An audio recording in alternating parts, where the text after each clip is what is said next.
So this is a long version of the red lentil and okra stew.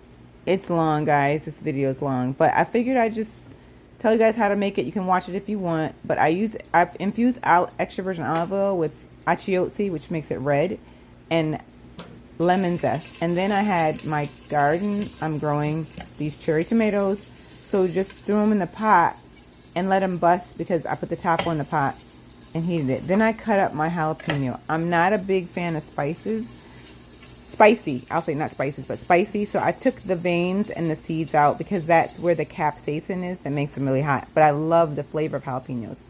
Cut that into a small dice. Don't try to be perfect with your cutting if you don't know how to hold a sharp knife. Just cut it up, chop it up, put it in your food processor.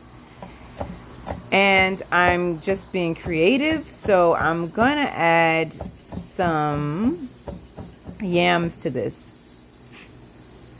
Here's my, also I want to add some onions too, and the okra. But right now I gotta cut up my okra. This okra was from the farmer's market, and it's red, so it's got anthocyanins, which are great for your skin, because I'm always thinking about staying young, and I want my organs to stay young too. So this is from the inside out skincare and organ care. Cut the tops off. And you know when the okra is fresh by snapping the ends of it. So this okra was really fresh. And go ahead and chop it in. I don't like okra because it gets so slimy. But this way you don't have to worry about being slimy. Because I'm frying. You can use tomato paste in the pan. I use fresh tomatoes. Letting them bust. And then they kind of like get sticky in the pan because of the sugars. Then throw your okra right on top with the tomato paste. Or the fresh tomatoes. Let them cook down until they stick to the bottom and they caramelize. And then add your okra, sear that on top of it.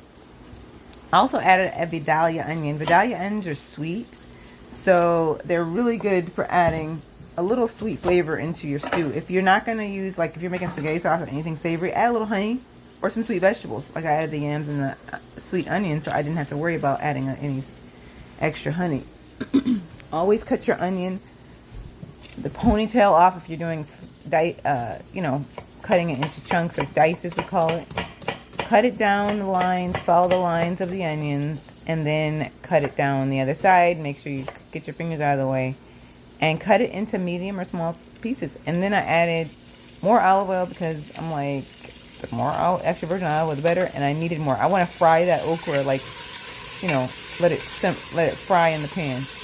I don't want it to stick, so I'm scraping the pan, but I also don't want it slimy. It adds it's almost like a thickener to add to your stews. Salt, I added Himalayan pink salt every step of the way. Every time you add something, add some salt.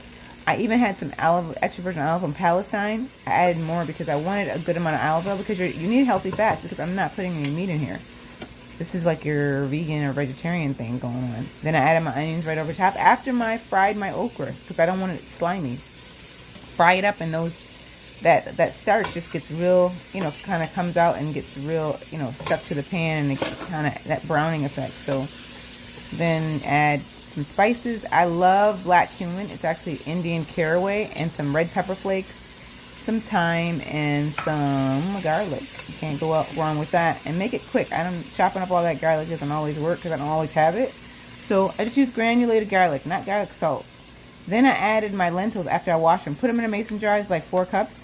And then run the water over them, pour it off. Run the water over them, pour it off. Dump them in there. Organic vegetable stock, low sodium. Even if it's regular sodium, you should have sea salt in it. So add that, and then my chopped yams. And the yams are going to cook down with the lentils. These lentils are masoor dal, and so that's like the Indian word. I hope I'm saying it right for all you Indians. And then it becomes the most wonderful stew. You can add more water if it's not enough water. You should have about 1.5 parts of water for every 1 part of lentils. This was delicious. You can add a little miso paste. You can add a little red pepper. Red smoked paprika. That's what I added.